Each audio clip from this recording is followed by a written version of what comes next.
How's the journey already over here? Magical. Magical? Scared. What are you most excited for? I want to see aliens. Ooh, aliens. Are you guys gonna touch the pink dolphins? Yes. Dude, those are actually terrifying looking. I don't know. I know, they're super ugly.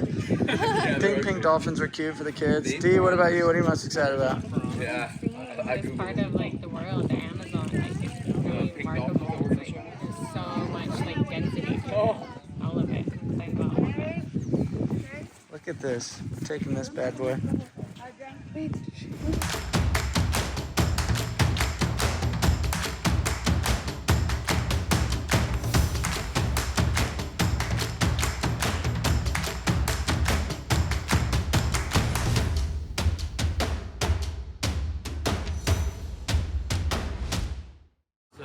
We are now here on the Amazon, as you can see, and we're cruising about an hour and a half upriver into our little destination. So we took like an hour and a half bus ride and then an hour and a half riverboat ride, and it's pretty cool. Like, we're going in the heart of the Amazon.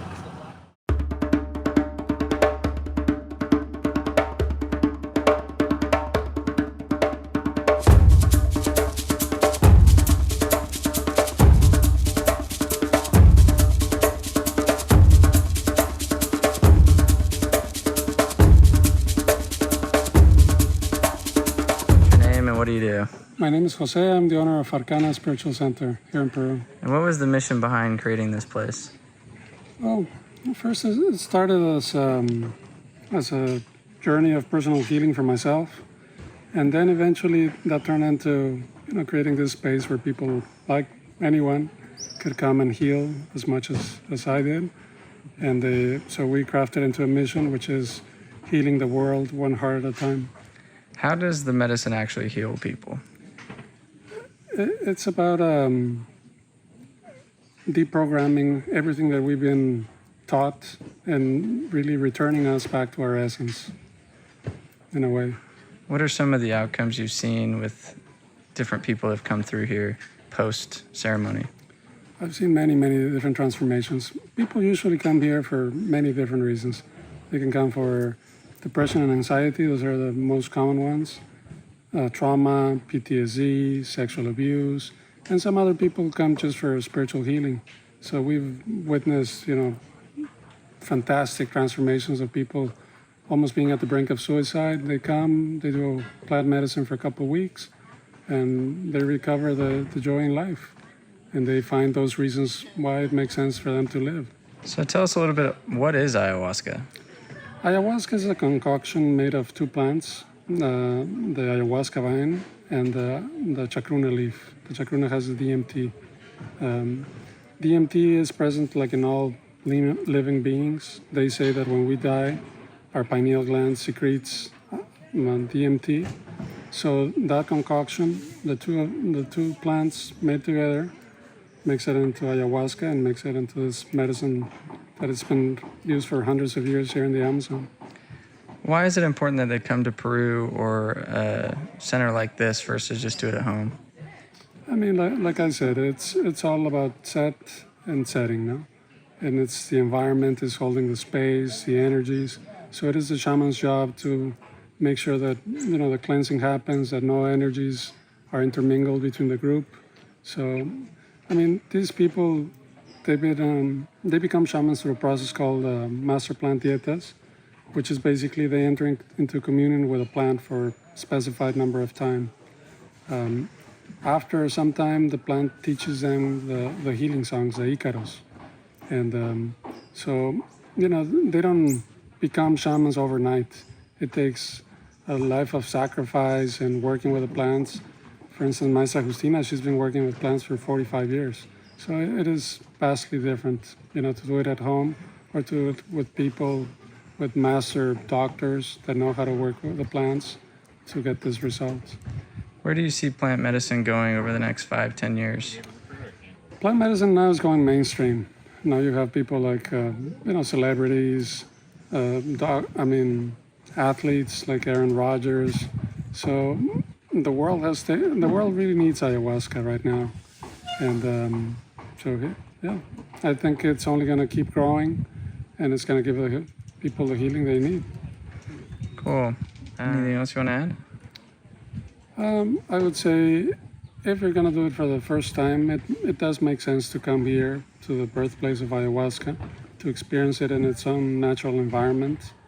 I mean, that's not to say you cannot find healing through ayahuasca at a different place than the jungle, but it's an experience really difficult to replicate outside.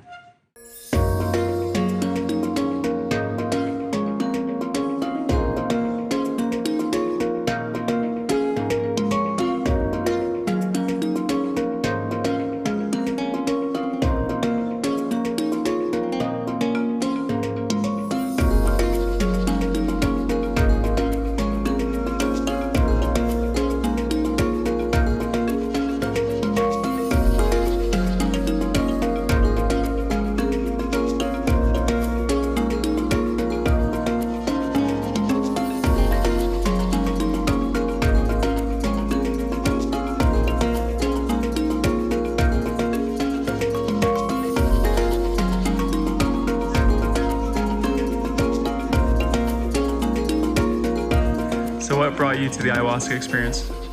So I had started kind of discovering plant-based medicine a couple years ago, and coming from a very religious background, that was a very scary door to open because of all the shame, the past belief systems around the medicine, right?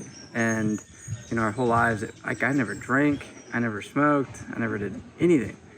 And so for me, it was like, okay, really trusting and seeing that Mother Earth has provided some awesome tools to help us expand our consciousness. And this, with other, psychedelics like shrooms or whatever, it gives you an opportunity to go into highest self. And, I'd heard only good things. And any of the time I'd heard bad things, it was like they had done it out of the wrong context, or they had not done the work leading up to the experience to actually have their breakthrough. So that it forces you to go through what you need to go through. So coming out here was definitely a challenge. I wanted to bring, friends and people that were feeling called as well. And I was able to really experience like this fully. And I had friends that were like, hey, we'll do it in Utah or we'll do it here. And I was like, no, I want to do it where it's from, in its local origin, with its shamans that have been taking care of this medicine for hundreds of years.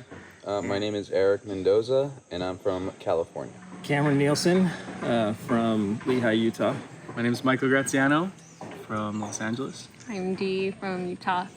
I've been wanting to learn about ayahuasca for a while, and finally found my moment when my friend Sam invited me out, and I've been wanting to go for years, so I wanted to go and see what it was all about.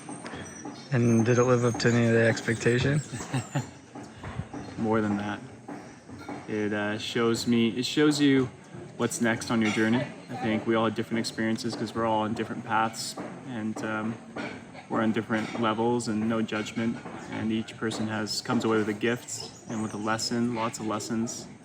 And everything happened in perfect order, perfect sequence. My biggest takeaways was acceptance. It started with submitting, then that turned into surrender.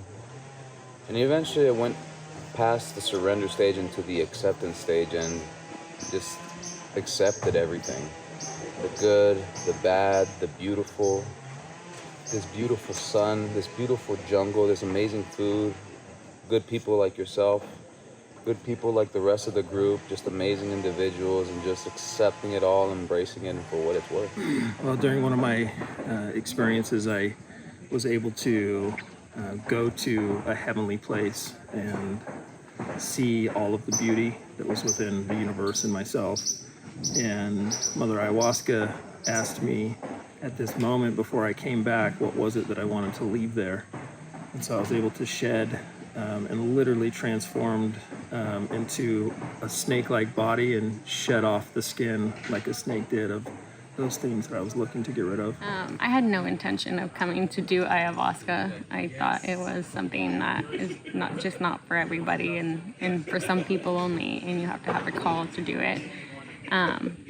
and I ended up getting the call like through a very weird, mysterious way, and I was like resisting it because I thought it was kind of crazy, and I didn't know what it was, and I didn't trust it, and so I finally like submitted to that and decided to come, and I knew it was here for me, for healing work and for a healing journey, and that is exactly what it was.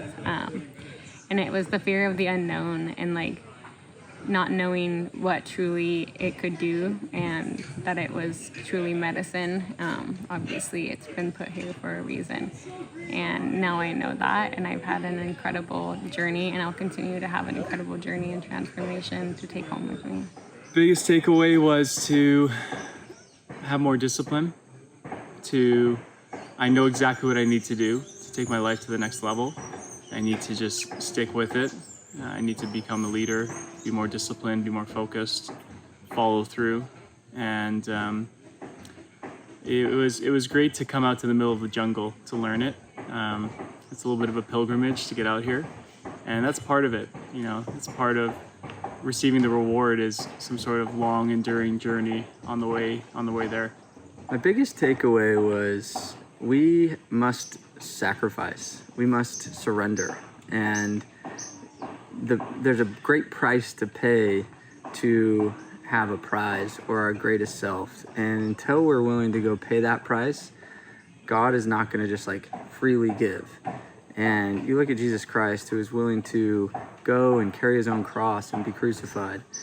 And too often we forget like that pain, that sacrifice is all part of our process. And I was able to really gain a comfortability and an awareness to where do I need to show more sacrifice and slow down and be more present to the gifts and abundance that's on the other side of that. And I mean, I had 50 chapters. I mean, I have 50 pages of notes. And so to explain that in one context, it's like you go through 10 years of therapy within 4 days, which is unbelievable. I felt more love than I've ever felt. I felt like I can now receive love and I'm worthy to love. I felt like I can give love in a much more abundant way. It's just very beautiful.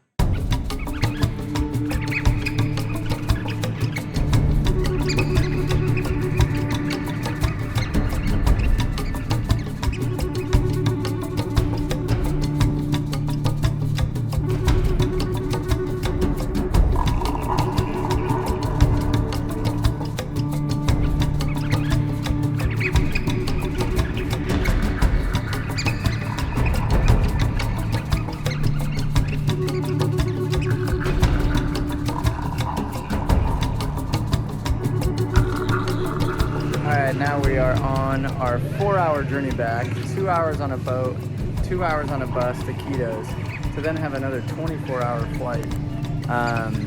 What an adventure. And if you're interested in coming out to other Taggart bucket list mastermind trips, we have Northern Lights, we have cage diving with great whites in South Africa, heli skiing, all sorts of cool trips on the docket. Make sure to go get on our email list. We'll let you know on the future trips, see if you're a good fit. And we out.